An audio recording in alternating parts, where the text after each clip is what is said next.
What's up, y'all? How y'all doing out there? This is the Burgundy Breakdown with Reedy. I'm Z, John, and Juan, and we are back this week to talk about a mini camp. We had 2 days to talk about a lot that's just going on. Of course, Terry McLaurin still not in the building. Marshon Lattimore, Larry Tunsil showed up, and there's some surprising takes on them.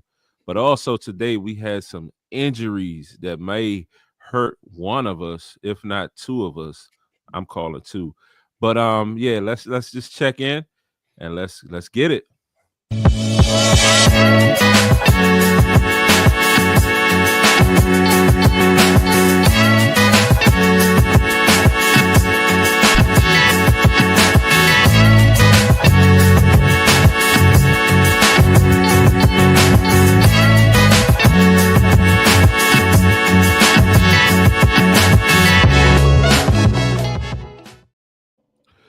What's up, y'all? Everybody out there, we are back. This is the Burgundy Breakdown. As I just said, we got Reedy, I'm Z, John, and Juan, and we are back this Wednesday night to talk about day 1 and day 2 of Minicamp. Of course, everyone knows Terry McLaurin has not been in the building. As expected, he's still holding out for the contract, and rightfully so.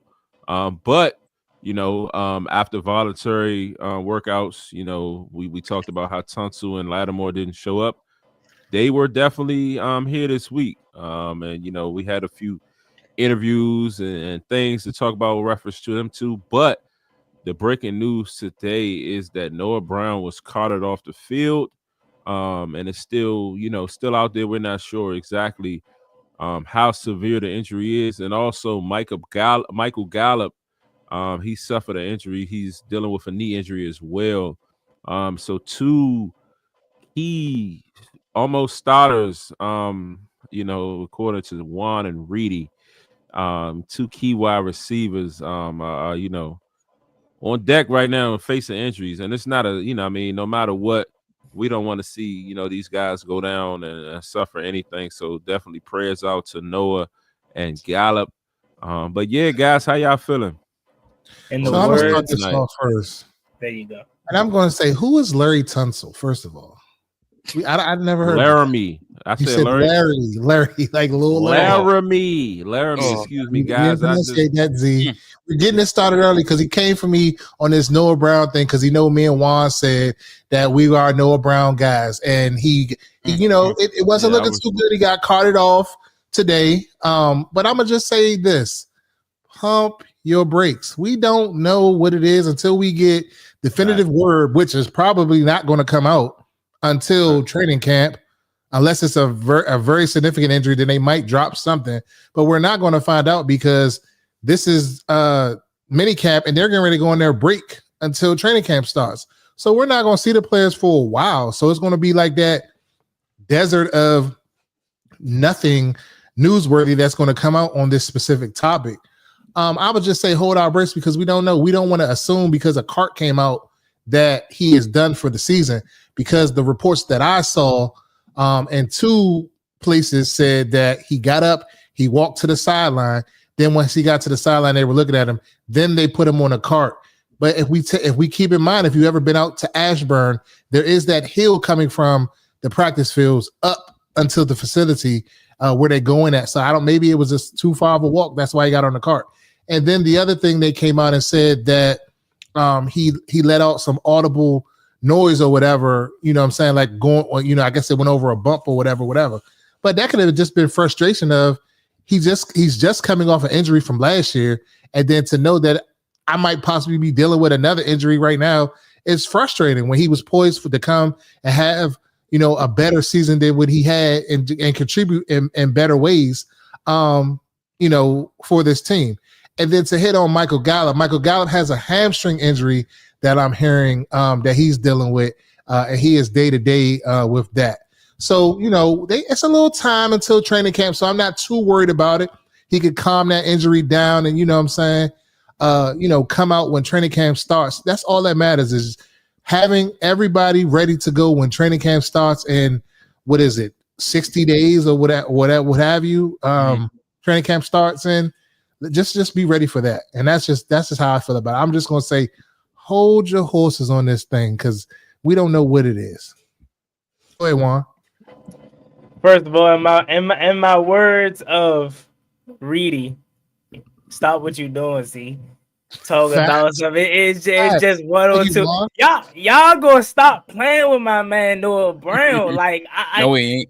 You know, like what's up with like you would genuinely think this man is like just garbage or something. Like he wasn't the go-to man outside of Terry McLaurin last year, like in the early parts of the season. Yeah. But no, well said. Because I'm not gonna lie to you, I always keep it 100 transparent. I definitely overreacted. I definitely jumped to the end. You know what I'm saying? Of the, you know what I'm saying, like speculation. Because I'm like, oh, a cut came out. He was down for an extra 2 to 3 minutes. Yo, what's up? Like, we already getting hit with the injury bug. Michael Gallup already got a hamstring injury. I'm like, am I the problem? Like, am I the jinx? Like, because, like, why all the people I want to be successful and make the roster? Exactly. Make the roster already hurt. Like, so I guess if I'm not, again, I'm going to be, I know I probably shouldn't, but I'm going to be on the speculation of assuming the worst until they calm me down. So I'm guessing it's Michael Straxon season. You feel me? Or maybe Ja'Cory Brooks. This is maybe an opportunity for him to truly make the roster. Who a lot of us are excited about. They said there was sorry, Juan, not to cut you off. I just wanted to chime in real quick. They said, I can't remember his name. I don't know if any of you guys remember, but they said there was another guy that was showing up and showing out. He's a veteran receiver. I can't remember his name. Chris Moore. Okay. Yeah, or it's the the Strahan. Whatever it was Moore. Straxon. They said Chris Moore was doing really good. And I mean, if you look back at Chris Moore last season, he was getting burned before KJ Osborne did. So, I mean, again, we don't know the severity of the injury. You got Reedy telling you pump your brakes and you can follow suit, or you can be like me and be extra and just assume the worst until, you know what I'm saying, we get confirmation that it ain't so bad. But my mindset is already on, all right, Luke McCaffrey, what's up? This your time. Probably got to be positive about this and look at it like, all right, one of these young fellas, this was an opportunity for one of them guys to really show themselves.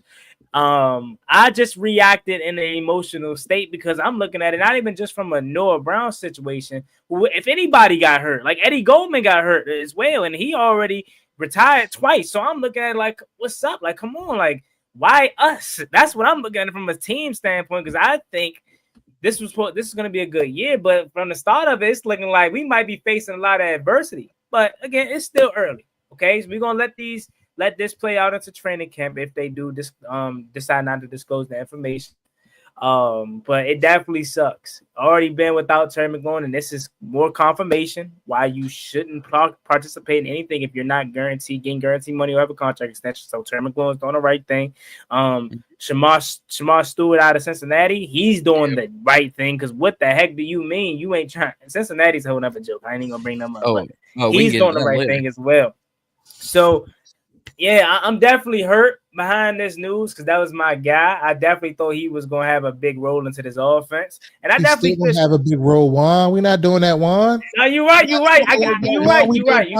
Juan, we taking a page out of the old man Pete Carroll's playbook. We'll just be positive about this, Juan. He'll be back.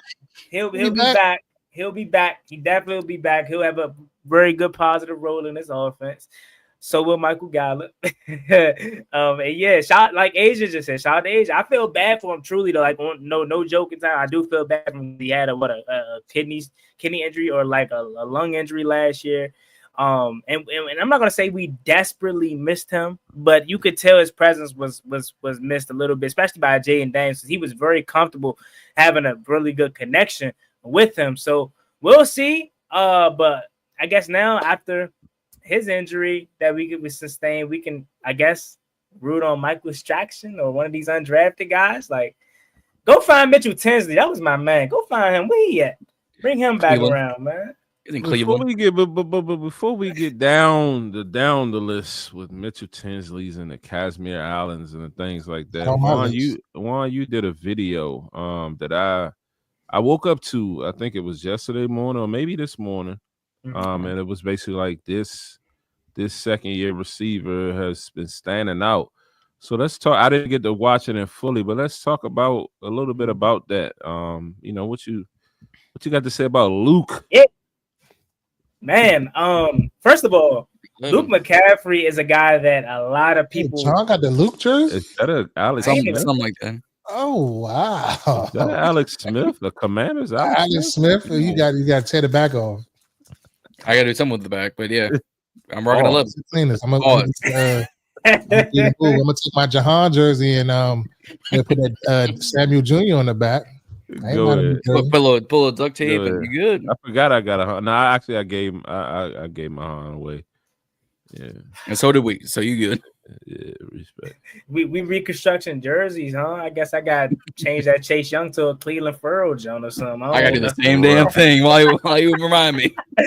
Oh man, but nah. It was about Luke McCaffrey because word on the street is he definitely is having a really good mandatory mini, and I really made the video because I was like, let's go, because a lot of people, and I think it has to do to the excitement around Jalen Lane, but a lot of people are like, they had Luke McCaffrey potentially being cut, or they had him I think we covered it. Like they had him involved in trade packages this offseason. And I'm just like, a second round, third round pick. Like, we're not talking about a fourth, fifth, sixth round, seventh round pick. We're talking about a third round pick who, in my opinion, should be the kick returner. Like, I'm all for excitement at that position, but more so what I love is, you know what I'm saying, just having the ability to corral and the catch. And he averaged 29 yards per return last year. I mean, who remembers that Eagles return? Like he had some big plays back there. So I think worst case scenario, he'll find his way on his roster due to that. But I mean, I think about that early on that Bengals game, he should have scored. He had a really good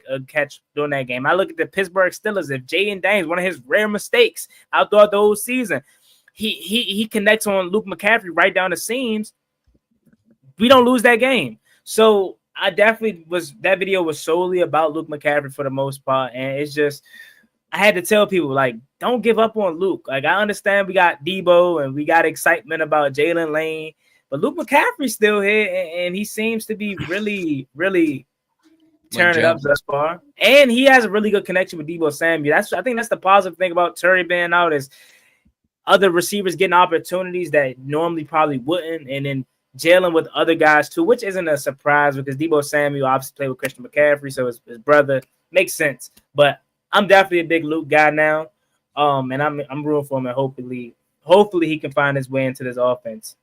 I'm glad that you said that, Juan, because I'm just going to just slide this in there real quick.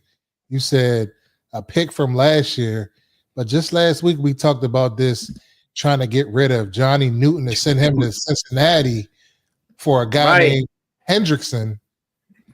You know what I'm saying? I just throw that in there. Yeah. And guess what? What the hell does Luke McCaffrey doing great on day one of minicamp got to do with Johnny Newton being traded for Trey Hendrickson? Tell me, Reedy. Hold on. But guess what, though? I got you, Reedy. Hold on. Throw this in there too, but when you go, Reed, I'm gonna give you this little thing. Apparently, Johnny Newton is cooking too. They said that he looks explosive. He looks explosive. He's healthy.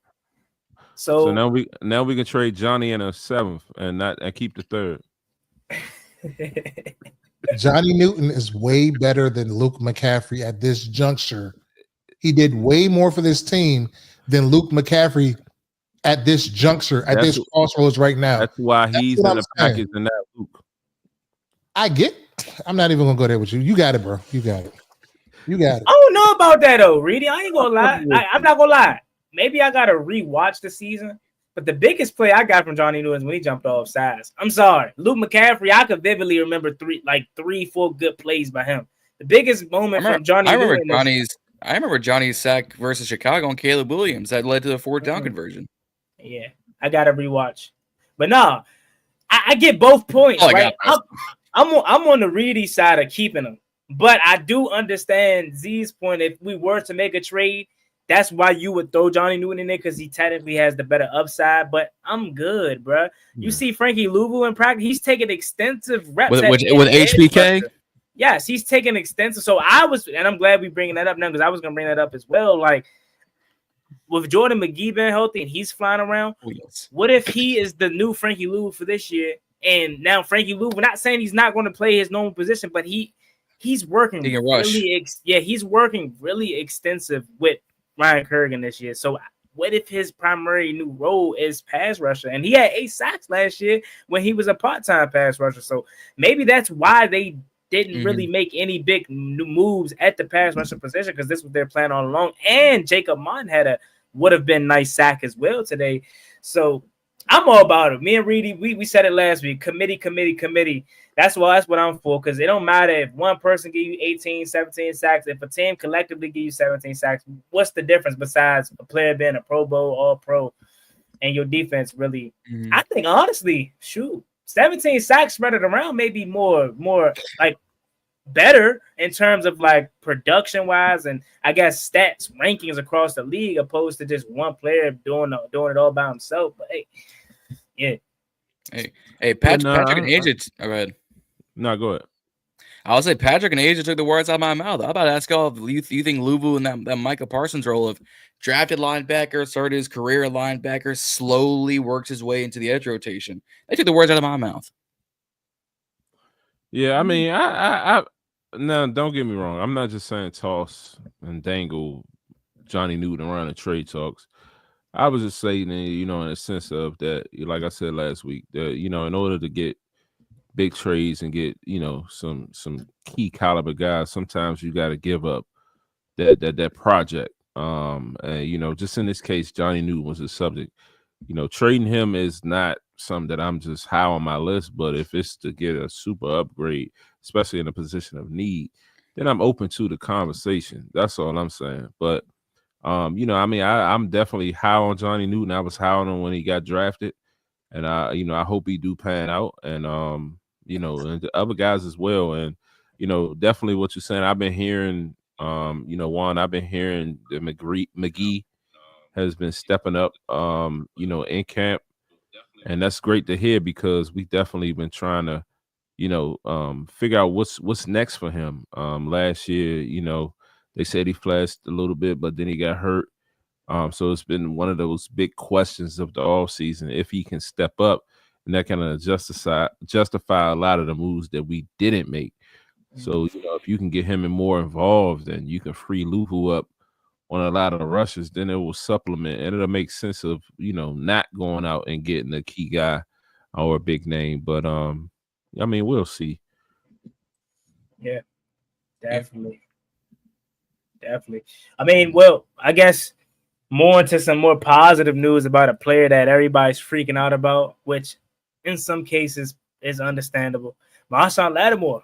They say he's looking very, very good. Looking healthy. And again, similar to the Luke McCaffrey thing, that brought a smile to my face, because a lot of people, again, rightfully so, because when you trade for a guy of that caliber, you expect to get immediate production. But there are also some fans that want to give up on him, right? So to see him healthy, to see him out there, looking really good, it definitely gives me confidence that we'll get the Marshon Lattimore that we traded for.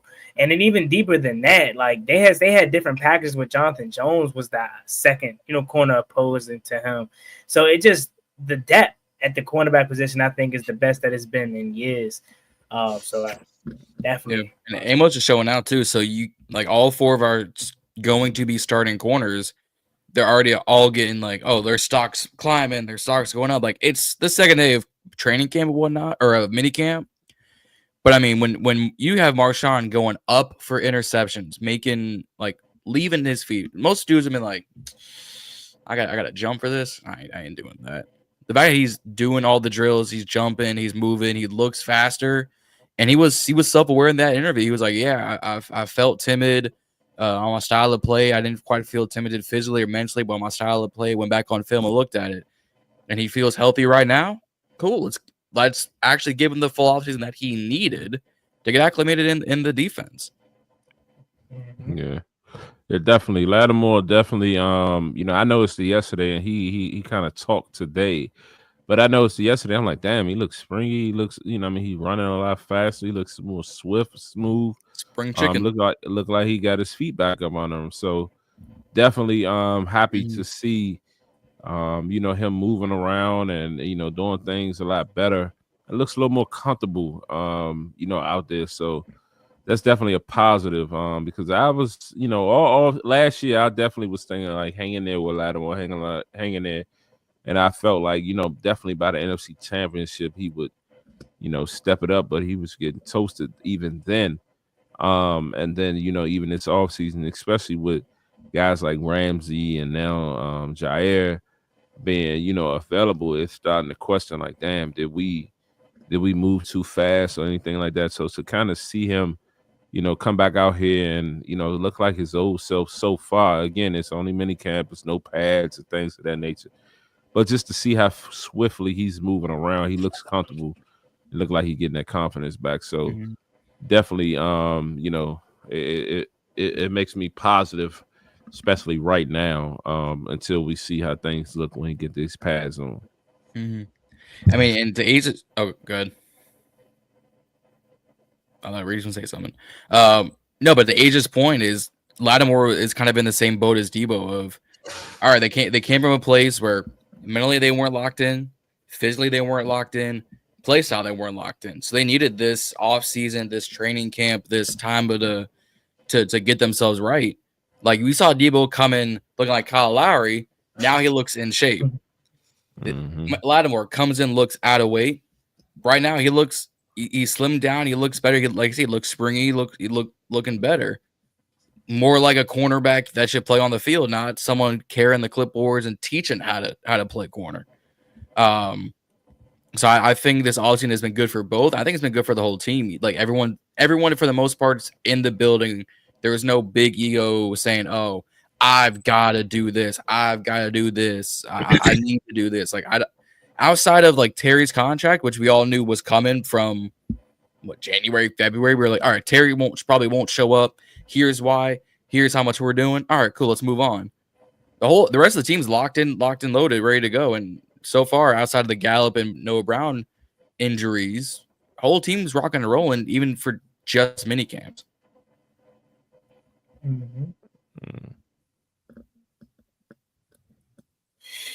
Yeah, I mean, I definitely feel like defensively we're going to be better. Someone just brought it up in the comment section. Could this be a no-fly zone in DC? I've already confirmed that. Like I'm booking that because I think we have the potential to have the best cornerback trio in the NFL. Yes, they're great duos. Kamari Lassiter and Derek Stingley, obviously the new Denver Broncos duo. Like they're great duos, but who has a trio that's really, really popping? I already expect Marshon Lattimore to go back to his old self. Trey Amos.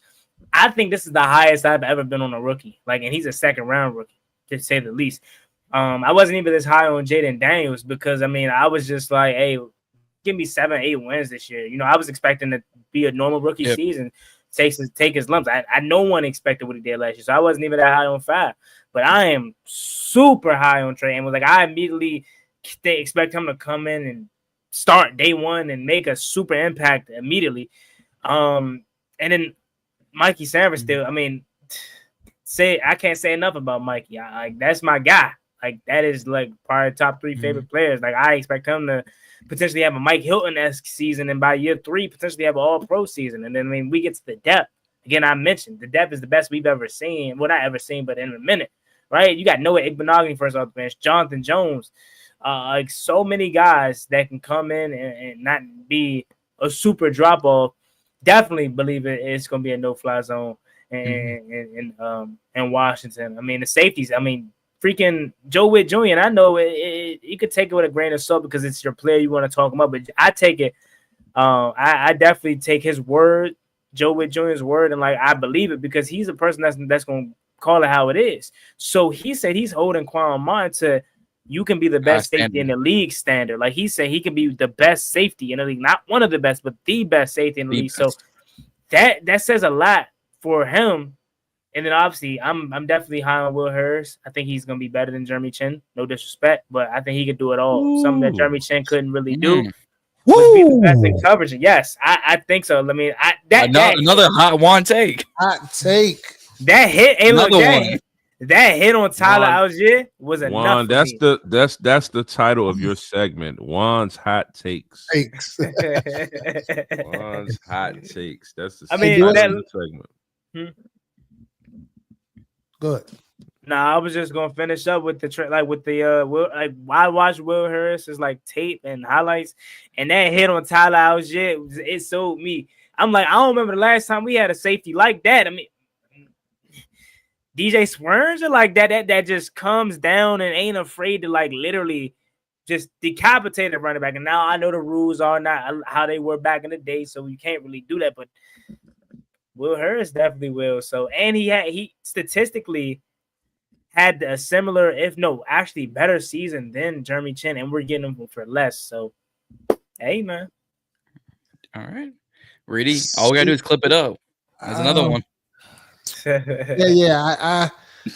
I'm not necessarily sold on Will Harris to this point, because in Reedy's film study, he was getting his ass cooked. And I'm just gonna call a spade a spade. I don't know. I'm optimistic that he will be better. Like, I feel like he will hit you. He showed some level of physicality, but I mean, they say that Jeremy Chin was getting burnt. Okay, cool. He really couldn't cover. Okay, cool. But he would come up and he would hit you in the run game. So the book is out on that. I got to see that from Will Harris and see what he does exactly. But I'm still keeping hope for Percy Butler, that he comes in here and he has a good camp. And then to watch out for on the back end. But I'm not going to say that. But I'm not going to say that, Will Hurt isn't going to do it, but that's a very extremely hot topic, Juan. Let me ask this. What was the film? And I'm sure you probably watched it all, but he said, I still remember how I planned it. Man, I remember he made that trade, bro. I was so geeked for him. Nice. I want him coming out. Yeah, he wasn't what he was. Because that was still Norman, DJ Swerns, like that definitely was Monte Nicholson around on that. I don't remember, but I don't think I definitely feel like I thought Ha Clandis. We made that in season trade. You know what I'm saying? And I'm like, oh yeah, that's definitely a piece that we need to this secondary. But no, let me ask this, and I'm sure you probably watched all his film, but was a lot of his film in which he was getting burnt, was that when he was with Detroit or New Orleans? Because when I was when I was doing my research on him for New Orleans and talking to like New Orleans Saints fans, they were pissed that they didn't re-sign him. Like remember that they started off that season 2-0, and that defense was amazing. And they say a lot of that was due to him. Like, he was definitely like a huge part to this secondary and their defense. And a lot of people that are fans of the Saints were highly upset that they didn't re-sign him. So I just thought I asked. Yeah, a lot of it was with the Saints that I seen, and even in our game, like, he didn't really affect the game. I think, who did he get burnt by in our game? I can't remember off the top of my head, but he just didn't look the part to me. I'm not too confident in his cover ability. Now he will tackle you though. He will come up and hit you. But I got to see more. I just got to see more. That's what I'm gonna say. I'm not saying I'm out on him or not, because I'm not, but I just gotta see more. No, so I'm back out of training camp and I see him live on the grass, and then I may change that take on him. But it's definitely understandable. It is June. It's a lot that you gotta wait and see. But I mean, I guess since we're on the safety topic, we can cover and talk about Jeremy Reaves, who sneakily got a contract extension today. Yeah, I got a clip to bring up for Revo real quick. From Quinn.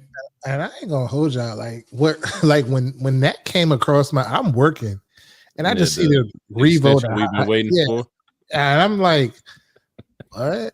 Like, I love Revo. Don't get me wrong on what I'm about to say, people. I love Revo, like, good dude, solid at what he does, what he's asked to do. But that wasn't the extension I was looking to see. Not at all. Yeah, that was definitely a clickbait title, the extension we waited for. Because I heard it and clicked too, and I'm like, oh, Revo. I was happy he was let down that it happened, but I'm like, okay, they were definitely worded that thinking that we was thinking it was Cherry. It was an article. Like, who was? Nah, it was one of them reporters tweeted it. I think was it no, it wasn't Shefty, it wasn't Raps, it wasn't It was one of the one of the Commanders reporters. Yeah. Hey, see, even the B reporters be clickbaiting y'all. So don't be on the content creators when we try to jazz it up a little bit. Nah, for real. They be like, "Wow, you clickbait." Nah. The extension you've all been looking for, Jeremy Reaves. But cool, here we go, y'all. Here go the clip. Hold on, make sure the volume's up. It's a blessing, man. Like I think of, when I first got here and everything that I went through, all the tough days I went through. I got a chance to talk to AP and DQ before practice. Just tell them like, man, it's nice to just be wanted, and feel like what I do matters. You know what I'm saying? So I'm just filled with gratitude, man. I was just talking to some of the young guys and telling them like, if you take anything from me, just understand that the turtle does win the race. Man. That right there is good, dude. That's solid. That's solid. I mean, like we talked about last week, Revo definitely started out as a guy that came in to be a safety and play safety for this team. He's been around for a while. I'm not sure the exact numbers, the years, but it could have been around like 8 years, maybe. He's been around 2018. Yeah, 2018. So you're talking 7 years that he's been with the squad. And like we said last year, when DeShazier Everett, last week, when DeShazier Everett, went down, Revo would come in and fill in. When the other guys would go down, Revo would come in and be solid, like, make plays. I feel like one year he got like cut. Then they bought him back, and then remember he made all pro Pro Bowl or something like that when Ron Rivera called him in the office and he was crying right out his mom passed. And the grind has just been real for Revo. So I was definitely happy to see him, the team do him a solid, because he's definitely one of those key guys, one of those, what's the word I want to use? Catalyzers, on our team, and he's a key leader. The coaches are higher on him. Yeah, and just like Whit said, you got to find ways to get him on the regular defense and get him in there, get him on the field, because he just makes plays. Even though he's a standout special teams guy, he makes plays. So happy to see Revo. I'm happy for him, man. Shout out to Revo. They better find a way to get my man on the field. We ain't got that good of a safety room for him to not at least get an opportunity. You know what I'm saying? They let him play in training camp. They give him they treat him like a guy, like in the third, like they always say, if you're in the final preseason game and you're in like the third or fourth quarter, then like you ain't making the team. Like they treat Revo like that. Like they be putting him in the last preseason game in the third quarter. And it's like, bro, he can play safety. Like, I'm not saying he elite or he's a starter, but like he deserves an opportunity to at least get some type of snaps, except outside of just being a special teams guy. But even to say that, he's going to be here for a long time. He's going to continue to collect on 1 year deals. He's only 28, and worst case scenario, or should I say maybe even best case, because this guy was amazing. He's on a Matthew Slater kind of trajectory where he played the Patriots. He was literally a receiver, but he was only there for like 15 years for special teams, and he won countless Super Bowls. So that could be where the path Jeremy Reaves is on. But of course, it's always great to have Revo back for sure. Yeah, definitely. Mm-hmm. Definitely. Mm-hmm. I mean, think about this. I think it's Revo, Tress, Terry, and Duran. The only 4 players on this squad to wear a Redskins jersey. They've been here that long. Yep. Yeah. Tress Way been here out. I think Tress Way, this might be the last time he posted on social media, but when he first came, I think I was in 5th grade, bro. 6th grade. Hey, yo, he been here with Britt. What year did he get drafted? I don't think he was drafted. I think we picked him up in 2014. 2014, 2015, because I know the punter before him was Sam Rocker, number 6. I mean, this is Tress's 10th or 12th year. Yeah. Sam Rocker. I remember Sam Rocker. Man. So yeah, so also just to kind of talk about what we discussed early in the off season, especially after the Connerly acquisition, we discussed this offensive line and our predictions. And I was pretty early on saying that I felt like Allegretti was not a starter in this league. Alabenchi? Yeah. Oh, that's what you call him now? Hey, John, I ain't gonna lie, bro. If these players that's what you call him. If these players saw our show, they'd probably have real smoke over with you. Yeah, it'd be over for me. Y'all ain't never seen me again. Alabenchi. Hey, go ahead. John switched up fast. Quick, yeah. And I'm like, that's wow. That's what it is. Because I could have sworn he was saying, I gotta go back. I can see that. Juan said he's a starter in this league, and John said I can see that. Yeah, like I can see that. If my memory is correct, I gotta watch John. I definitely said that. John tried to switch up on I probably did. I just know we got depth in that way. The Cosby's gonna be out, so we got Gretty and we got Herbig to fill the spot. So John on his reading shit is like, what have you done for me lately? What have you done Taking for notes. me lately? Go. Taking notes. Was Andrew Wiley, was he getting snaps at left tackle yesterday? Or so day one and day two, because Tunsil was not a full participant. He he did little drills and stuff like that, but he was not a full participant yesterday. I'm not sure what they said today.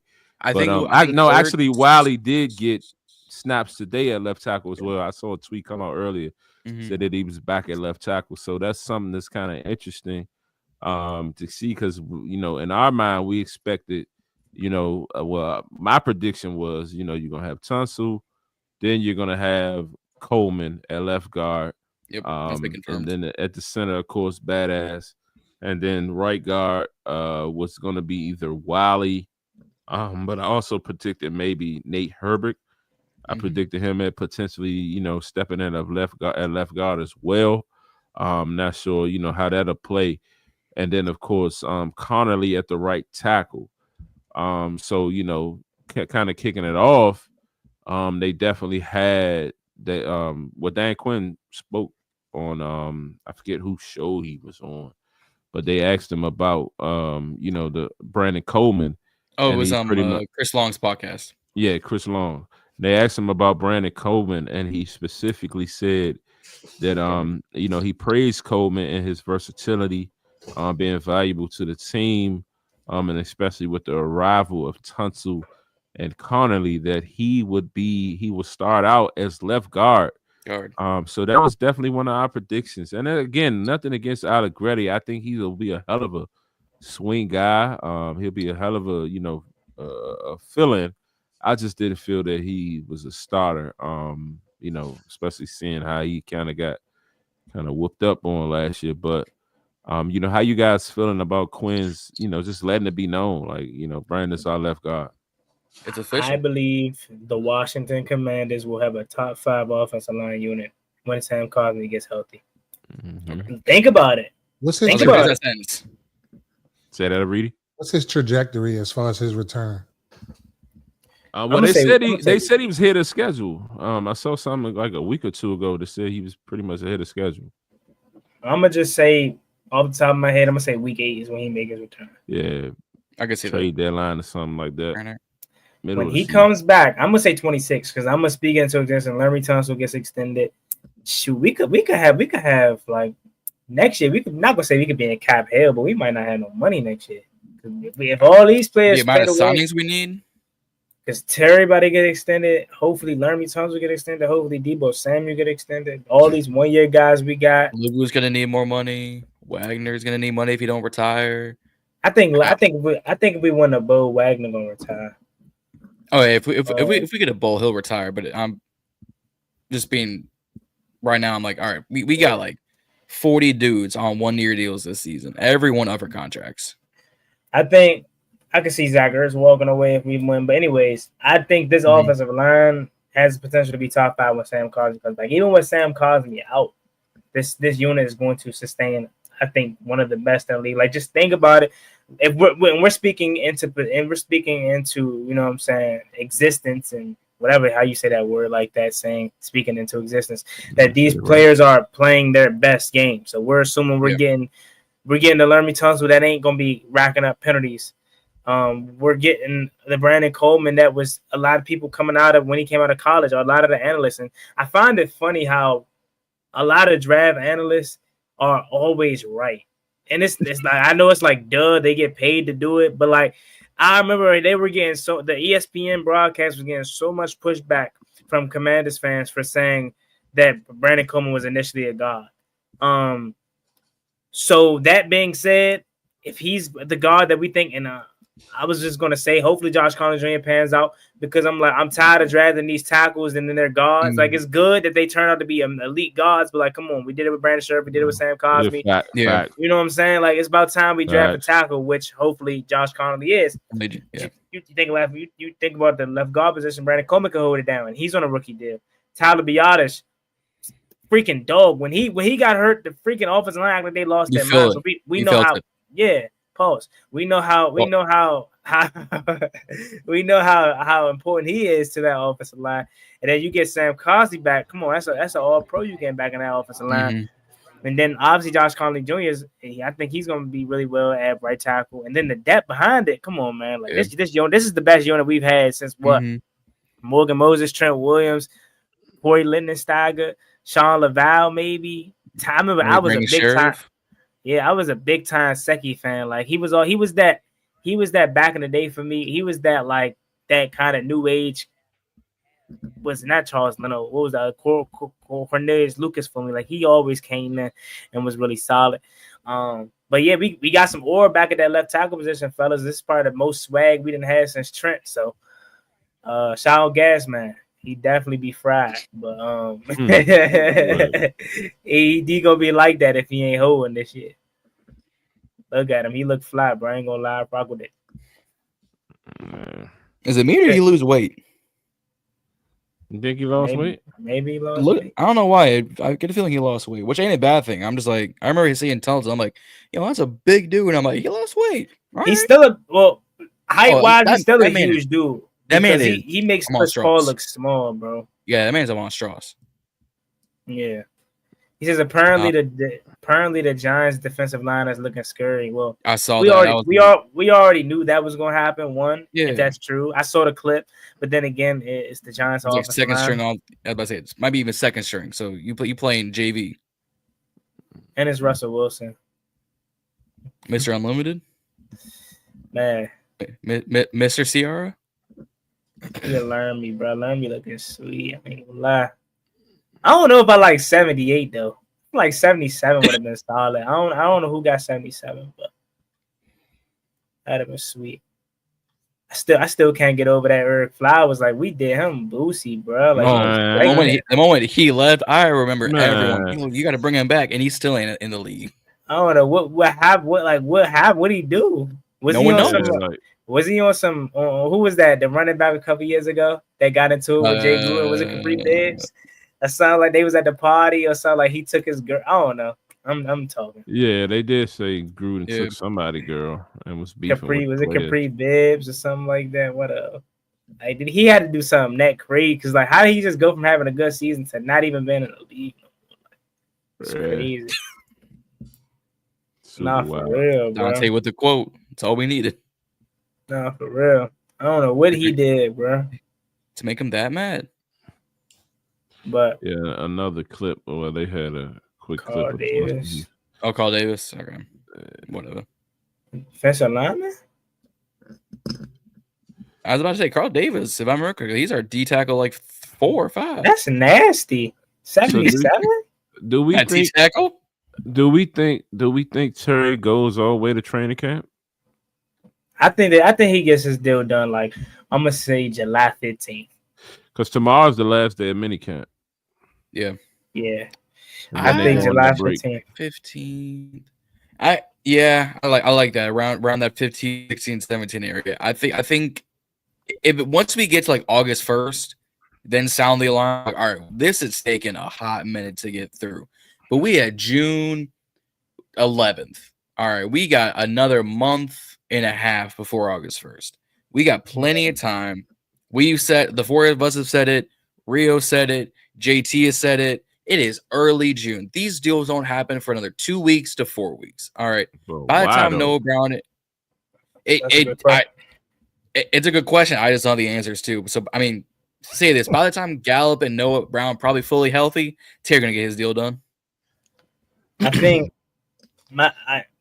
one thing that this has taught me, because I go with what I hear from these major reporters when it comes to other people's teams, but with my team, I called it out today.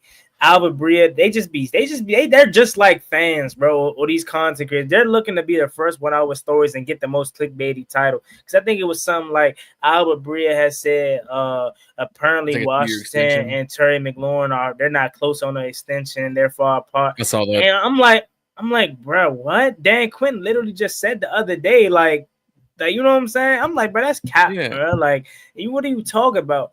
So I say that to say, like, Terry, we all know he's gonna get the deal done.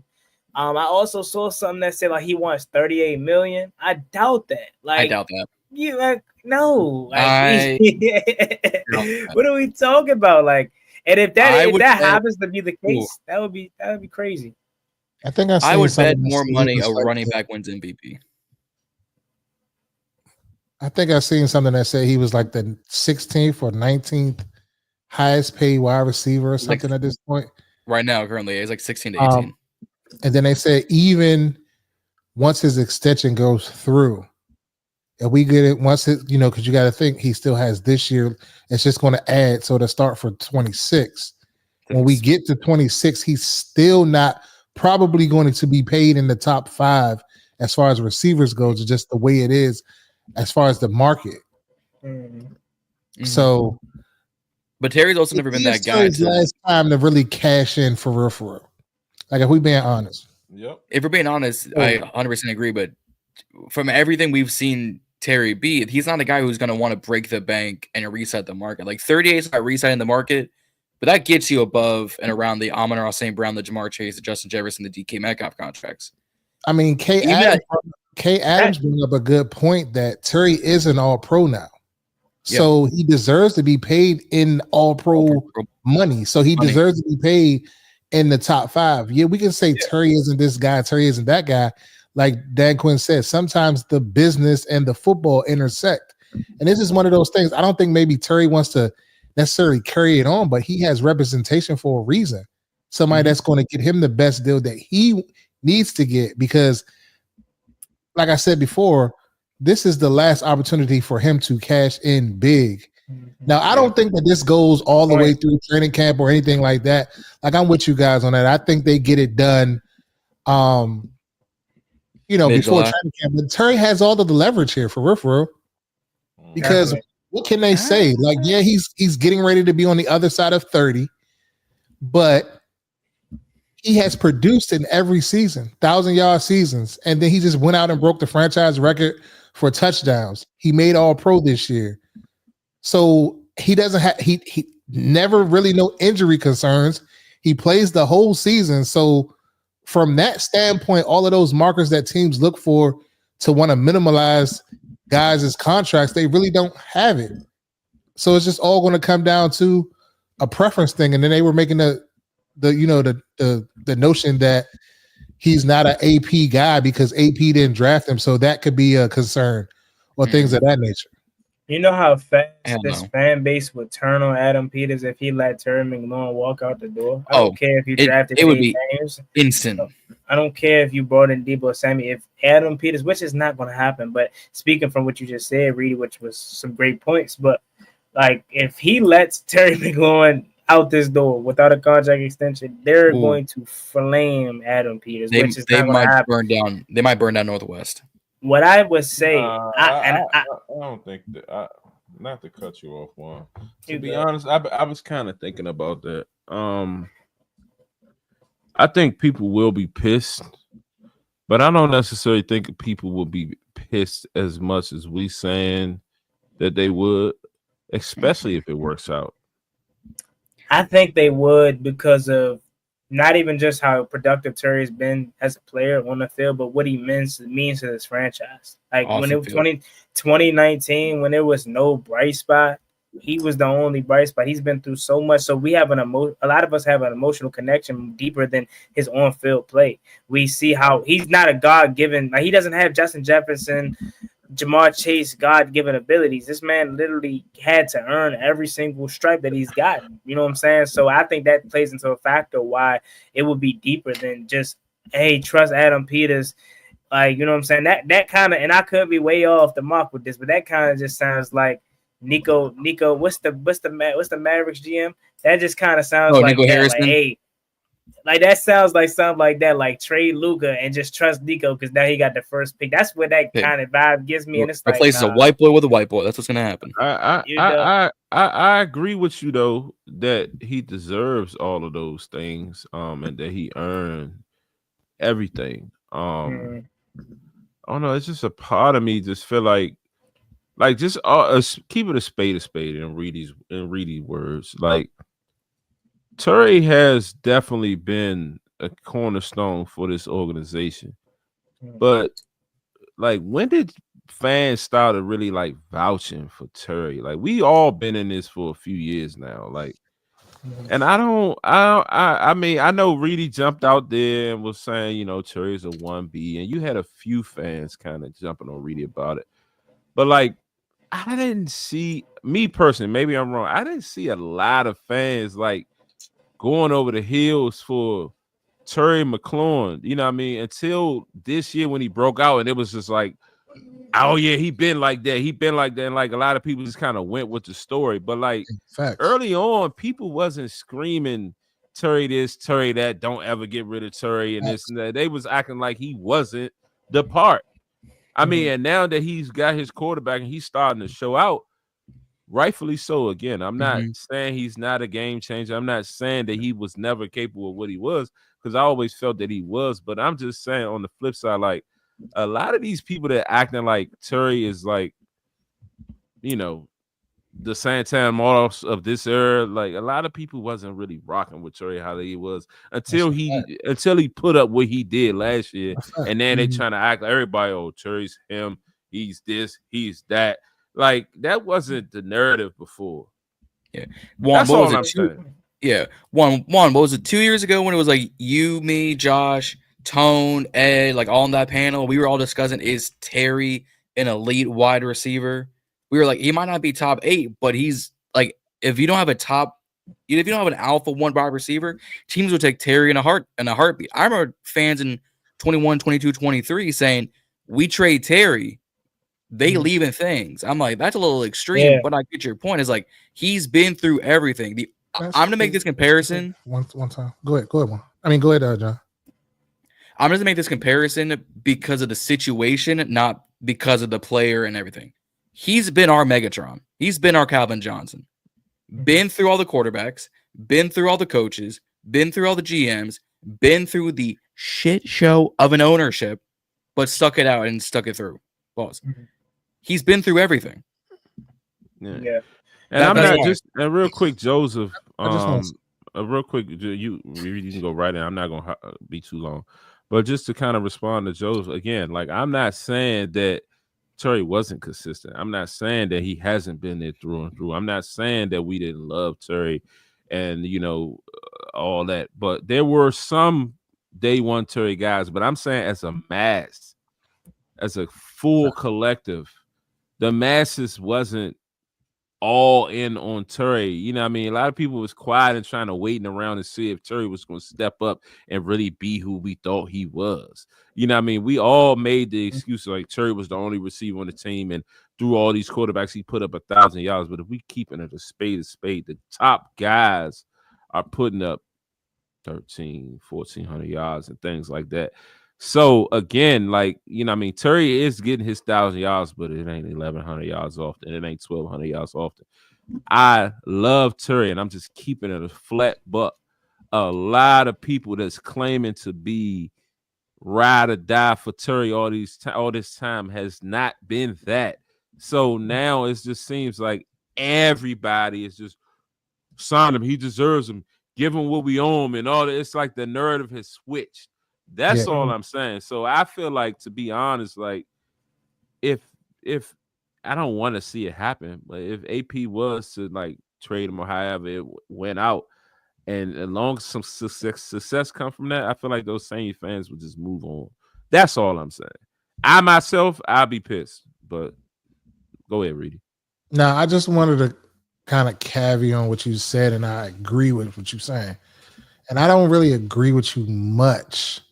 So this is like one of them opportunities that y'all got to take this in. But he is absolutely right what he said. A lot of these fans wasn't as Terry. They wasn't necessarily Terry guys. Everybody was waiting to see what he could do, and I was one of them guys that I thought he was a good, solid receiver. But my thing is, like, if you want to be ranked an elite receiver, you have to do what elite receivers do. And he just wasn't doing that. He's barely getting 1,000 yards. I get it that the quarterback, we didn't have nobody to get him the ball. But a lot of times, if we're being honest, the things that I was saying was that Terry was fucking up his damn self too. Because if we go back to, what was it, 2 years ago, that Philadelphia game, Philadelphia game, and I like Terry. I'm not saying I don't like him. I'm not trying to, muddy his name or nothing like that. That's not what I'm doing. But I'm just saying that, like, if we're calling a spade, and we go back and we think about it, some of y'all really wasn't rocking with him like that. So, like, let's just stop what we're doing. But I do believe that they do need to pay Terry. Like, he does need to get 30, 33, 34, 35 million dollars in that range. Now, I don't know if I'm ready to sit here and say that he's top 2 wide receivers in this league, top 5 in this league. He may be he's top 10 for sure after last season. But I don't know if I'm ready to say he's top 5 when everybody's on. Now, if he goes out and does something spectacular again this year, then I'll be ready to put him in that category. But not right now. Like, we just got to be honest. There's a lot of receivers in here in this league that do some crazy stuff, put up some crazy numbers. And all of them ain't had the best quarterbacks in the world either. So that's all. And we're in a division of really good receivers too. AJ Brown, Devonta Smith, Malik Neighbors, CeeDee Lamb, now NFL young boy and George Pickens. What did Brian Thomas Jr. Put up last year? What was his stat line? I'm pretty sure he had more than Terry. 1,300 and Damn, he had 1,300 yards. He BTJ put up a rookie season. If it wasn't for the quarterback race, it would have been Brock Bowers, Brian Thomas Jr., and Malik Neighbors as 1282 and 10. BTJ was 3rd in the league in reception yards as a rookie with Sunshine and Mac Jones as a quarterback.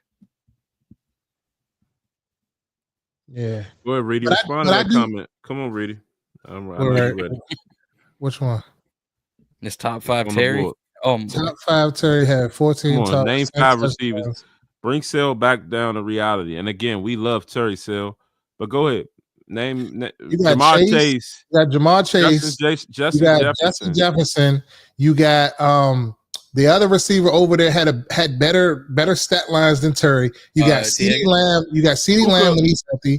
You got Puka might be better than Terry. You got keep it a buck. Shit. You got Amon-Ra St. Brown. Like you could Mike Evans. Mike Evans. You got Godwin when healthy. So, like, that's 6 off the bat right there that we could say is legit. See, this is what I be saying. It's not hate. Like, we gotta stop. You gotta hear the words. You got CJ. You hear the words coming out of our mouths. I'm with y'all on Terry. I'm not putting mud on his name. It's not hate. Bro. It's just saying, like, you gotta be honest. Call that shit down the middle. Like, we all see talent out here. Like, to say that he better than some of these receivers, I don't think so. Devontae Adams. I'm just a football guy. I love this team through and through. Reedy gonna go. Reedy gonna go Devontae over Terry any day. I ain't even say Devontae. I said that's 5 right there. AJ Brown. I don't know about T. Asia. Yeah, no. T. Higgins is a very good number 2, but I feel like I don't know, bro. Trajectory, can he be better than Terry McLaurin? He's only 26, so trajectory-wise, yes. But looking at his stats, he doesn't have a single season that's better than Terry McLaurin statistically. Like, I know the plays that he's... last season he only had 911 receiving yards. So I will say this. I thought he had over 1,000. I must gotta remind myself, but from what I know, from what I've known since Terry's been here, I have not seen like many people. There's always the fan here and there that say, but for the most part, everyone has loved Terry, and it goes back to him being the only bright spot we had.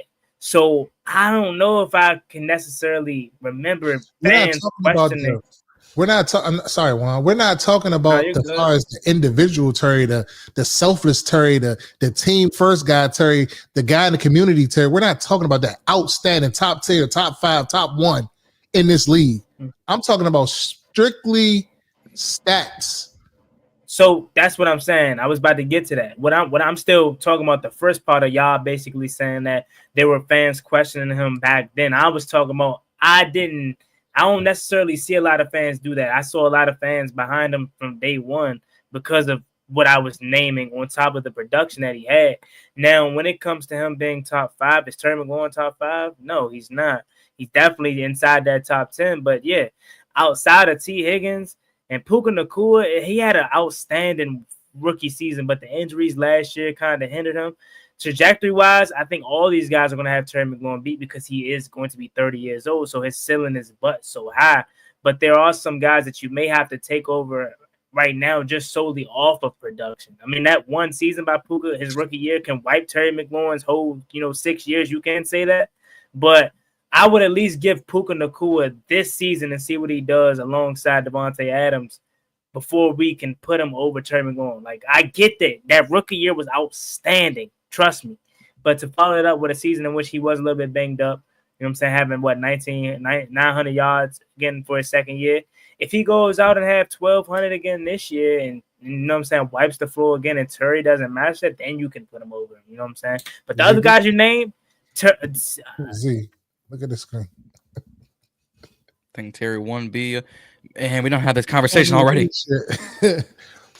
That's what I said. I don't think he's a 1B no more. I think the way he did last year, he put his own. So okay, say Jamar Chase, yes, clearly. Justin Jefferson, yes. I'm personally, and I know you can say biasness or whatever, but I'm personally not putting Amon-Ra St. Brown over Terry. I gotta like we gotta reiterate though, guys. Like, okay, CJ. Now, not to keep picking on CJ, but CJ. Hold on. CJ. Terry McLaurin has 6,000 yard season straight in the NFL. Y'all tripping. Terry, if you go look at Terry's stats, it's like 1,008 yards, 1,091 yards, 1,050 yards. You know what I mean? Like, guys, he's getting these 1,000 yards in week 17, 18. Like, we've seen Terry disappear in games. And again, I'm not knocking Terry, but he is not first Giants game gone. Super duper dominant force. Yeah. We've seen Terry be blanketed and shut down in games. If Cliff, like at one point before Cliff started moving him around the first few games of the season, Terry was a no-show. We couldn't find him. Put it out of PP. So all I'm saying is like just keep it a buck, man. So here's my question to that. I mean, early on in the year, he wasn't being moved around. But my counter to that kind of is how much of that is Terry being locked down, or how much is that is Jaden Daniels being more comfortable throwing to his right side. I remember I was saying that's why he had a better connection with Noah Brown, because Terry McLaurin's on the left side. He's not looking over there. That's why the first game versus the Eagles, a lot of people were saying Quayon Mitchell was shutting him down. Quayon Obey. Jaden Daniels was not looking at Terry McLaurin's left side because Cliff was not moving him. But another point that EB to that same point though, like it took EB 18 weeks, the final play to get him to 1,003. We were screaming from week 10, yo, Terry's at 750. Yo, Terry's at 8. What are we doing? We got 3 weeks left. John, we were also screaming on top of that. And Cliff did this shit too. Cussing me because it pisses me off to this day. I don't care what y'all think of Terry McLaurin. You can say he's not top 5 or not. He's our number one guy. There should never be a game in which Terry McLaurin does not have a target entire first half. Cliff did that shit last year. Eric Bieniemy did that too. 4 games he did that. I don't care how much better you think the cornerback may be, but you telling me you can't get him an end around, you can't scheme open a screen, a slant, something to get the ball in the hands of Terry McLaurin. And also to the he's barely cracking 1,000 yards. Yeah, of course. But there are times where, and I know y'all are tired of hearing this excuse, but there is a big reason why he finally had the breakout year when he finally had the quarterback. Yeah, because but Terry had like 1,000-some yards last year. Yeah, of course. And we're not. I mean, it ain't like he had 1,400 yards with Jaden. He just had touchdowns. A lot of came alive. A lot of the short plays, yardage touchdowns. A lot of the plays, and this is where we got to also call it real and be honest with like Reedy and Z is saying. A lot of the plays were on Terry McLaurin. He should that Saints game should have been the best game of his career, but Jaden Daniels overthrew him. Terry also dropped the pass. So there are times in which Terry McLaurin is shooting himself in the foot where his production could be way better. Like 2024, Terry McLaurin finished with 1,096. Come on, y'all. We watched every single game. He should have been at least a 1,100 yard. I think you got to 12. That's you know what I'm saying? Talking about. That's the season. The thing that gets me, Juan, is Terry is the X receiver, meaning he's always on the fucking weak side of the field. He's not on the strength side of the field 9 times out of 10. So you mean to tell me you cannot beat the backside corner? But how do we know that though? Because again, like I said, it's X's and O's for the first half of the season. For the first half of the season, I get that from last year, but I'm just going back into the previous seasons and shit like that. That's what I'm really talking about. I'm focusing on. But I'm just saying, like, he's the X receiver, so a lot of that shit was on Terry too. He could have got open a little bit better and shit on the backside. You getting single, yeah, he gets double, he gets bracketed sometimes, but it's not to the clip that we're going to sit here and act like it is, because it's not. Because looking back at it, the 2023 season, he got 1,000 yards. We can all collectively probably agree Eric Bieniemy hold him. He should have been way, you know what I'm saying? His best year to this date is 2022, where he had basically 1,200 yards that year. And he averaged 15.5 yards a catch in 2022. And that's with Taylor Heineke, 1191. 1191. So realistically, Terry McLaurin, that was his also first true season of a almost consistent QB play was Taylor Heineke before JD5 shows up at the building. And I feel like Taylor forced Terry a lot too. And Terry force fed. Yeah, he forced Taylor was like a lot of force feeding it. Like, that's a good point. Terry and you're absolutely right, Juan. It's no reason why he shouldn't have no targets in 4 straight games or whatever the crazy stat line was on that. I agree with you on that. I totally agree. He is our number 1 receiver. But if we're going to sit here and try to make it seem like he rates up to the upper echelon of receivers in this league, get the fuck out of here. Okay, let me ask this. If Terry McLaurin duplicates what he did last year, does that put him in that conversation? I said that. I said he's in the top 10 for sure. He's teetering on top 5. If he goes out and say he puts up 15, that was my only thing with Terry, was like, I thought he was outstanding deep ball. He could track the ball. You know what I'm saying? Them uncontested catches and all of that shit was good. My thing with him was just like, I'm like, damn, Terry, give me 1,400. Damn, Terry, give me 1,500. Like, be in that range. Give me a little bit. Give me 12. Give me 30. You know what I'm saying? Be over the just barely hitting 1,000 yards. 1,000 yards don't hit the same no more nowadays. If we go look at these receivers and with the numbers that they're fucking putting up, that 1,000 yards don't mean shit. They're 400, 500, 600 yards over that shit. Right. That's all I'm saying, man. I truly understand that. But my kind of rebuttal to that, and it's not to make excuses for Terry McLaurin, and I don't even want to say a necessary flat out rebuttal. I just got to do my homework. If we look at the most recent 1,400 yard seasons, 1,300, 1,500 yard seasons by said receiver, you can fill in the blank with whoever did it.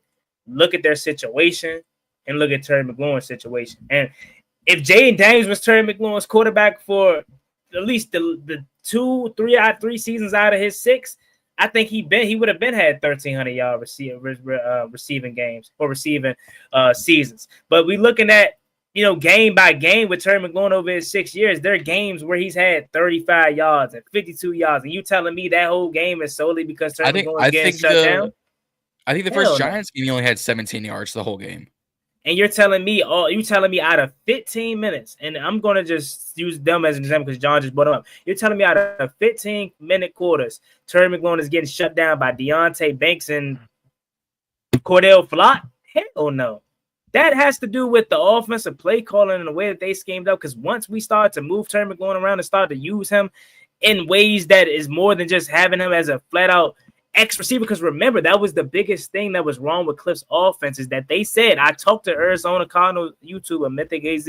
He said the reason why DeAndre Hopkins wasn't as successful as he should have been in Arizona on a consistent basis because Cliff does not move around his X receiver. He kept DeAndre Hopkins on that left side. He did that same shit with Terry McLaurin when he first got here, and even with all the other offensive coordinators we did, you know what I'm saying? So I'm making the case to say I'm with you right now. He's not top 5. He's definitely that top 10 discussion. If he has another season like he did last year, he definitely could make an argument for discussion like that. But I do think you would have been what you've been asking for, 1,400, 1,300 yards. He would have been got that had these offensive coordinators been better. Terry McLaurin, I can't just say. I would lean it more towards the offensive play caller in his situation more so than Terry McLaurin himself, because there are countless plays where Terry McLaurin is ass open and he's not getting the ball. So, yeah, definitely. Yeah, that's true. But I just want to kind of reel the comments in a little bit. Like we're not disputing. We're just talking about the crux of the conversation started where we were saying that the fans, these diehard fans that are saying that they're going to ride in the streets, they're going to burn down Washington, they're going to burn down Northwest Stadium, Uptown Federal. Federal. They was not singing on this train, this Terry train, and that's a fact. I'm just saying, Juan saying that he didn't see many, but I've spoken to many people in the parking lots at FedEx Field, at whatever you want to call it, and they have said like, yeah, Terry needs to do this. Terry needs to be better. Like, I love him to death. Like, definitely, probably, I'm going to jump out on a limb and say the best receiver, and I love Santana Moss. Not better than Santana Moss, period. To Reedy, probably goes down as the best receiver in Redskins, Washington football team, Washington Commanders history. Santana Moss was different. Undersized, put up numbers, slot receiver. That's your preference. Like, I can go down the list. That's your preference. Down the list. But Terry, again, I'm not down in Terry, so I don't even want to do that. But Santana Moss is the Commanders' wide receiver GOAT, period. Until when, though? Because until when? You said until when? Until when? Because if Terry McLaurin puts up at least a 1,200 yard season, you can have that conversation. After this year, if he puts up enough, you can have that conversation after this year. If Terry puts up a 1,300 yard season this year and a 1,200 or 1,300 yard season next year, and he does it again the following year, at least 1,000. Chop it up. He's the best of all time in history. Miss me with it. And trajectory speaks to that. Like that, man. Trajectory speaks to that, bro. 8 to 9 was different though. But I agree, Reedy. 8 to 9 was different though. Yeah, 8 to 9. That nostalgia. I get that. The footwork, getting open, the hands, undersized, like just dog. Different. Even when he was old and playing with RG3 was still different. And he had just as many bad quarterbacks as Terry. Go ahead and put Joshua comment up there, y'all. He giving us our flowers. John, you want to read that? Yeah, I can take it. Joshua Garber is saying, you guys are amazing. Great Wednesday night. Greta combos. I'm pretty sure he misspelled great. End of the day, if 17 got traded, I'm still ride or die because it's business and we just got love for our team. Santana is my number 2. Okay. Behind Terry or behind Gary? Behind Terry or behind Art Monk? He clarified Art Monk. But I'm old and I feel you. He was different, meaning 8-9. All right, touche. Art Monk. Shout out to Joshua, man. Shout out to Joshua. That channel is coming very soon. Y'all will see more of us. A lot more of us together. So stay on the lookout for that. But man, that Terry conversation definitely took Mm-hmm. Yeah, I mean, I had to just bring it up though, because I feel it wasn't even meant to get to that point though. Correct. It's on some old stuff that we didn't even really need to rehash, but it was just like one of those. I was writing names down on notes. I was like, "What receivers I want?" Nah, that's great conversation. I'm not gonna lie. Like again, I'm a fan just like everybody else, but like as we report and we hear what people say and go to these games and all that stuff, it's just like the masses just be switching up, bro. That's all. Facts. I mean, but that's the state of sports, though, man. I ain't even gonna sit up here and I'm not even gonna sit up here and act like I'm not a part of that as well, because I mean it's football. Yeah. You know what I'm saying? Like we can't see the future. You know, like obviously if we saw the future, we would. You know what I'm saying? Wouldn't be here right now, or be able to tell us right now. You know what I'm saying? So yeah, so of course that's sports. The nature of it is you're gonna switch up. There are guys that I've said in the past that I definitely didn't like, and they eventually turned out to be really good, and vice versa. So I mean, it's a part of it. We all had those takes, you know what I'm saying? But yeah. But like I'm a pro wrestling fan, and one thing about Z, he gonna vouch for his guys. If they're a Z guy, oh my, he'll say get somebody out of there quick. And Terry is a Z guy when Reedy. Terry is a Z guy. When Reedy was screaming 1B and all this and that, I'm looking like, you sure, Reedy? Like you gonna talk to Terry like that? Like so, I rise for Terry, I'm coming from a perspective of the numbers. Yeah, the numbers. I'm just keeping it 100. Like that's guy. You know, like I like sometimes we have to take our allegiance to the team, take that out of it. Like I rock with the team. Yeah, I rock with the players, but like call a spade a spade. Like if you in a true conversation with a fan from another team and he'd say so, or he or she named somebody who's better, like you can't sit there and keep glazing and saying this man's better than him and ain't that. Come on, bro. Like, come on. Yeah. That's facts. That's facts. That's why Terry McLaurin isn't my number one receiver in the NFL. Because if I was glazing or not being real, he would definitely be double up. But no, that's a good question. He said how many. Oh, go ahead, John. My fault. I was reading the comments. No, I was gonna. I think you and I might be on the same page. As Age's comment, why does 1B have a negative connotation? The same way when Cam Newton says game manager to game manager to game changer. It's the same conversation as you can be a. Oh, my bad, John. Go ahead.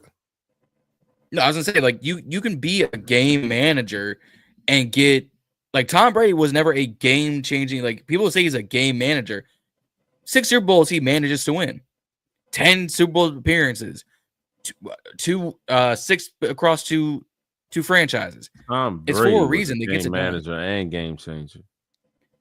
True, but Brady didn't become a game like, and I know I'm gonna get heated for this. What I'm about to say. If we being honest, Brady wasn't all that great in the beginning. Let's stop it. Here we go. He was not all that great in the beginning. The first couple 3 years. How about this? I'm just saying. The first couple. At the end, from the middle to the end, he became obviously. How many championships he got?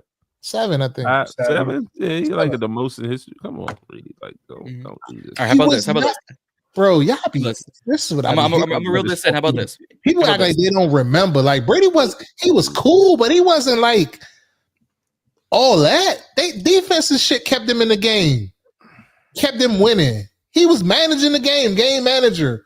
Then at one point it just clicked for him, and then he just became like that because everybody was sitting here, Peyton Manning this, Peyton Manning that, and I'm one of them. Peyton Manning was my GOAT at one point. What Trump say? You were wrong. What have I done? What have I done? What you say? You say Aaron Rodgers your GOAT? Wrong. Aaron Rodgers is not. I don't believe Aaron Rodgers is my GOAT. I just say that for you. Aaron Rodgers is not my GOAT, but Aaron Rodgers is. He does it for like Thomas Brady 12 is the fucking GOAT. Yes, he is. Obviously, clearly, I'm not. I finally got you to say it. But I'm not disputing that he is the greatest quarterback to play based off of. We're talking about Super Bowls and what he history is one of the greatest players. Whatever. Got it. But people from a different era might say that Joe Montana is better than him. Wrong. You know what I'm saying? I'm just saying, like that's a preference. That's just like the LeBron debate, Jordan debate. If you come from Like me, I grew up watching Jordan. I was a kid watching Jordan. So like, and you still think Bron the GOAT? Good night. Mike is one. Good night. I'm just trying to figure out. I don't know, Reedy. Sometimes, no. I'm an AI guy, but I'm not saying AI to go. He ain't nowhere near to go. But that's one of the players that I love the most. I'm an AI guy. You know, I don't fuck with Bron ever since he did that weird. I was about to say that. That's what I don't fuck with him since he did that weird shit. That one time, Reedy was the Bron LB23 shoe copping ass motherfucker the most until he met Bron at Walter Reed Hospital and Bron no looked him. Ain't no look me. His bitch ass act like he act like he ain't want to be there. He act like he ain't want to be there. And Reedy said, "Yeah, Bron wasn't the GOAT." After that, I know he wasn't even the GOAT conversation when that happened. See, he was in like championship 1 or 2. Well, like, what are we doing? This one's on me. I opened up that can of worms saying game manager. This one's on me. No, but I'm just saying, like, if we being honest, like for the older people, who was the older guy that was in here? That was talking about what was his name? Joshua. I know you remember Brady's first couple of seasons when they won the Super Bowl, maybe 1 or 2. Was Brady like that? Like they're portraying he was, because he wasn't. They're asking how many Pro Bowls have Terry been to? I think like 1 or 2. 1 or 2, if that. I think it's 2. It's 2. Yeah. And are we talking about straight away win, or he got off the alternate nod? Exactly. I think it's 2 straight up. I don't know about that one. I think one of them was a nod. Terry McLaurin Pro Bowls. Second team, that's all pro, but it's second team all pro. Let's be clear. Selected to 2 looking back at Tom Brady's stats, 22 and 24. Go ahead, Juan. No, I'm just looking at his stats. He tore his ACL 2000. Just correct me if I'm wrong. Clearly, I wasn't born till 03, so I'm just assuming because I know he tore his ACL. Was that 2000? 2008. He wasn't born until 03. I wasn't. He told you he like 21, 22. Bruh. Y'all got me feeling like do I look wild, fool? Like, I know y'all thought I was older. Like, nah, bro. Nah. Oh, wait. Juan, do I look that? You and I only a year apart, my guy. What you talking about? Damn, John. Yeah, we graduated.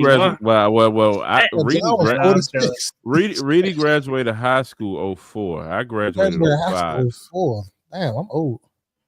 I just turned 40. God damn, bro. I'll be 23 next week. What you talking about? Damn, John. I thought you was like 60. I ain't. I'm true. I thought John was elite. When I first met John, by him doing a show with Commander Justin, I just assumed that he was a little older than what he was. I thought John probably was like Reedy, you still young. Asia says she older than all of us. So you good. You good, yeah, huh? We're gonna change. We're gonna change the topic for Asia. We're gonna change the topic for Asia. Damn, my man said, "Man, 40 a big number." Go. Hey, she don't want to tell us her age, so we gotta move on. I respect her age. We gotta move on. But I mean, AJ, you look like 26, by the way. Just yeah, ain't no damn. But nah, Brady, I ain't gonna lie. I'm not saying that your point is wrong, because again, I didn't watch Brady until you know, man. like, crazy. You are Unc though. That's why I was saying that. Now I ain't gonna lie. I know you was 40, but like, Did you Johnny? Nah, no, you got. Ray been calling us Unc. This is the thing y'all gotta understand. Unc should be an accomplishment in this generation. These youngins ain't even making it to 16. So Unc, I want to be Unc. I want to be Unc. I want to be Unc. I'm still. I mean, I get called Unc too, and I'm 21. So like, but nah. Looking at it though, looking at this just stat wise, you probably remember games, stuff like that. But Brady, he was a Pro Bowler in his second year. He threw for basically 3,000 yards. 2002, 3,700, 3,600, 3,600, 4,100, 3,500, 4,800. God. From the looks of it, it looks like he's been frying since he came in the league. All right, so 3,000 yards, you said he threw 3,000 yards. What a quarterback that throws for 3,000 yards is top what now? Top what in this league? Well, that's down. We talking about 01. Throwing for 3,000 yards at 01. Now, again, I don't know too much about 01. I was just assuming. Football in 01. They was throwing the football. You had who was the greatest show on turf? You had Gannon, you had Kurt Warner, you had Peyton Manning. There was some quarterbacks in this league. You had Donovan McNabb. They was putting up numbers. You had some good quarterbacks in this league now. Tim Couch. So, all right. I mean, look, I ain't gonna lie though. Okay, if you want to take away they gave him a Pro Bowl nod for 2001, but if you want to, and because they went 11-3 that year, or his QB record was 11-3. Even if you want to take away his first 2 seasons, from 2002 on to the last year of his career, and outside of the year he tore his ACL, he ain't throw for nothing less than 30. Damn, bro, I'm looking, bro. God damn, he was this good. My God. But I mean, I watched Brady. Like, don't get me wrong, but looking at his work, yeah, 5,200. You had to do the compare. So I'm coming from the thought process of the other quarterbacks and what they was putting up too. So when I'm saying, I'm not saying that he wasn't doing good. He was, but he wasn't like he was the best thing smoking in the league them years because he wasn't. That's what I'm saying. I get that. But I mean, since 02 though, God, I think the biggest thing that's impressive is that everybody would just agree on is the fact that he was doing it a year prior to me being born all the way to the last year of his career. That's something that's similar to LeBron. You can't take away. Like how long he's been at the top of his game. Yeah. I think Brady done had 3 different primes. I didn't see 2 of them. I honestly think, like, if I'm being totally honest, I think that Bron, when it's all said and done, he has to be the GOAT. Now, the bias in me is saying, "Fuck no, out of fuck Bron," I don't like him because of that. But if I'm being honest, like, one more. If I'm being honest, yeah. I mean, yeah, they're gonna say Kobe in the championships. They're gonna say this and they're gonna say that. But you can say Will. I mean, all the time, championships can't define your greatness. Like, it does to a point. But look at all the other stuff that he's accomplished. To win the game, you play to win the championship. It's a team sport, like you play to win the championship. To say somebody, but if we remember, Crackhead Horry knocked down a lot of big shots to win. But he was never the main guy. He was a compliment, and he made out shots and championships. Okay, that's what I'm saying. Yeah, but that doesn't. But we're talking about the greats. And when you're comparing the greats, you got to talk about championships. Fuck all them other accolades or made up stuff. I get that. Braun have been to 8-9 championships. And only got 2. So if we're really being honest, Bill Russell is the greatest all time. He got 3. Bill Russell is the greatest all time. And if we're being honest, I think Braun like 4-10. Michael Jordan is. I never seen Bill Russell play, so Michael Jordan is my GOAT. Okay, right, but you making arguments like we're championships, but Bill Russell got the most championships of all of them. My father. Then Kobe and fucking you make this Robert Horry comment often, and what I'm saying is you can't put Robert Horry in that conversation because he wasn't doing as much as them. Just because he came in and hit a few game winners, he ain't in the conversation. I'm just saying if we talking about championships. No, what I'm saying is when you speak on championships, we're speaking on that in addition to what everybody else has done. As far as their, Paul's total package, as far as, what they put up in points, leading their teams and things like that. So Robert Horry don't fit that mold because he's not the team leading guy. Now he a compliment and come in and shoot a 3 here and there. And just because he got those championships, don't put him in that conversation at all. It's what I'm saying. It's not just championships. It's what you do overall in addition to championships. And Michael Jordan has that over Bron. What I'm saying is I believe Michael Jordan is my favorite player of all time. But I said when it's all said and done, we have to say it. Bron will go down as the greatest player in the game. How? Because he won't get 6 championships. Bron ain't getting more. I'm talking about just everything else that he's the body of work, the number of years he's been in the league, all of that. You got to take all of that into consideration, bro. Bron is you got to take all that into consideration. He's not going to be how many gold medals do he got? How many? Like, he been a part of a lot of. Bron got 4 championships. 3. He got 4. He got one with Cleveland, 2 with Miami. Oh yeah, 1 with the Lakers. He won the bubble. Okay, now we're gonna put an asterisk on the bubble. Oh my god, I can't. Of course, you put an asterisk on the bubble. What are you talking about, Reedy? And one of these top tier players. Anybody, you putting an asterisk on the bubble? All right, bubble don't count. Oh, fuck out of here. The fuck is a championship? They played the fucking games. It's a championship. Excuse my language. Thank you, Asia. Bubble That's don't glaze, count. Asia. Stop glazing, Asia. The bubble don't count. Come on now. Me and Juan just relaxing on this conversation. We're like, we don't want no part of this. I mean, I can't speak to Michael Jordan and LeBron. Like, I can't speak, but I got Mike as my one. If Bron played, for I don't think Bron will win another championship either, but he won't. So just because he don't got 6 and everything else he did in this league, that means he can't be the GOAT. When you compare, because everything else he's did, Michael Jordan has done. So what about all the other reasons that Jordan had that Bron broke? That don't mean nothing. Points. I think all of that other shit. Broke his points, and assists, you only talking rebounds, 3-pointers. Listen, you name it, Bron. That's the broken thing about Bron is his defense. That's basically based off of playing 20 plus years, and Jordan did all of that in less years, and averaged 30. Bron has never averaged 30. Averaging 30 points in a season and playing more games, Bron has never averaged 30, and he plays less games. Make it make sense. Yeah, go ahead. LeBron has averaged 30 multiple times in his career. In a season? Yeah. When? I'm pulling up right now. Hold up. Hold up. I'm pulling up right now. Hold up. Points average per game. 30 for the season. Correct. 05 hold on, this whole side. 0506 31-4. 0708 30. So that's 2. 2021 30.3. How many games did he play? 2007, 2008, 30 points per game. He has averaged since. How many games? Hold on. You didn't say that. Hold up. I said games. He said that. Hold up.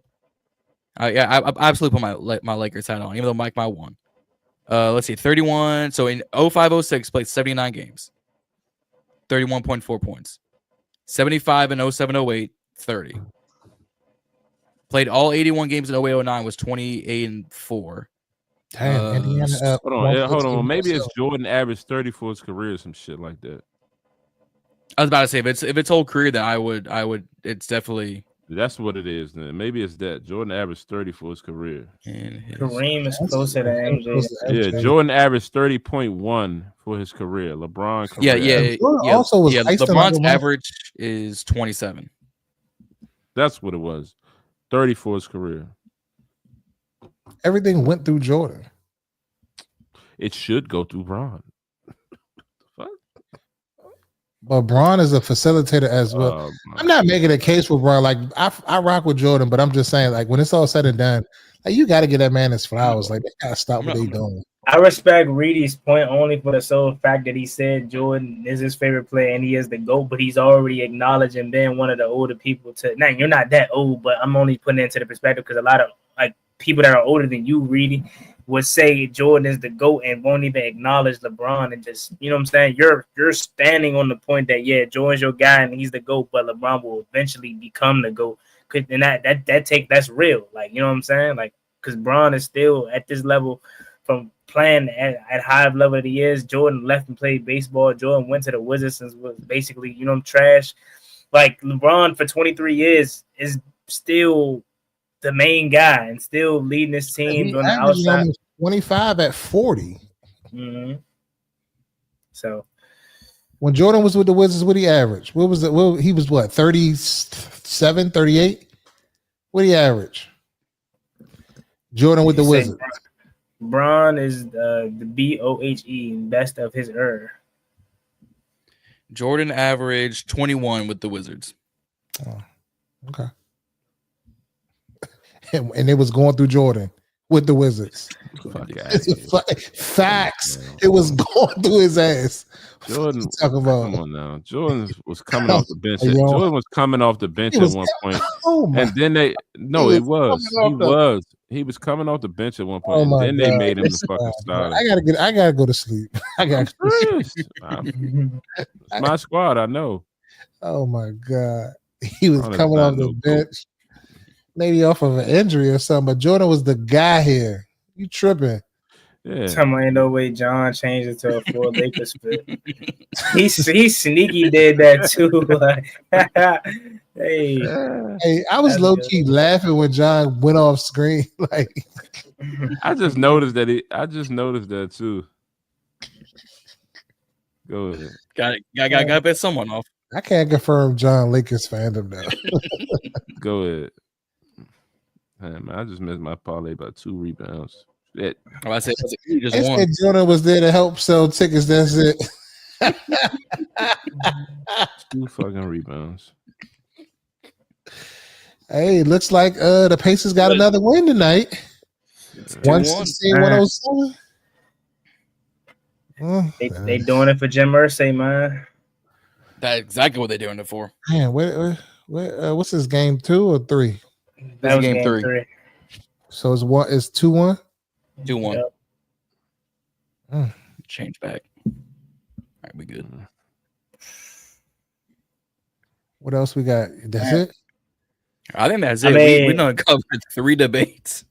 No, for real. We ain't even really like deep dive into minicamp. We could, you know what I'm saying, because some like the Terry discussion take up, but we did enough. Shit.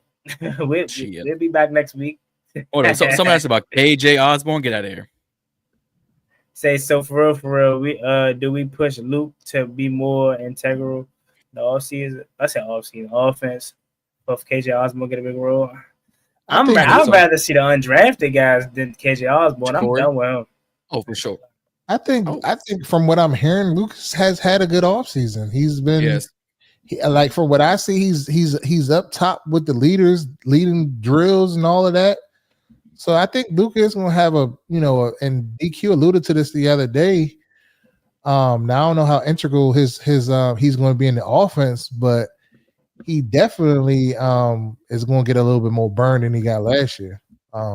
Definitely. Yeah, definitely. I think he'll be more of a key piece even before the Noah Brown injury. We don't even know the extent of the injury.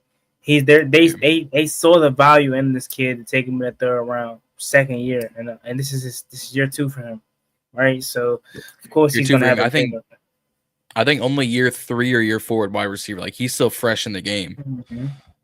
Yeah, sky's the limit for Luke McCaffrey. But yeah, I think that's all we might got, fellas. That's it. That's all. Make sure y'all like, share, subscribe all of our YouTubes as we spoke before. The Burgundy Breakdown YouTube channel, Instagram page, and other platforms will be rolling out soon. And also make sure y'all tap into our pages individually at Reedy and Z at the Ball and Burgundy Podcast and at Juan Gotti Talking Sports. YouTube, Instagram, all platforms. Make sure y'all tap in with us. Stay tuned in. We'll, like we said, we working on some things and we're gonna roll this into the season. So stay locked in with us, and we're gonna keep it real with y'all. We're gonna keep it a buck all day, every day. So if that's all my brothers got to say, that's Reedy. I'm Z. This is John. And there's Juan, and we are the Burgundy Breakdown, and we will see y'all next Wednesday.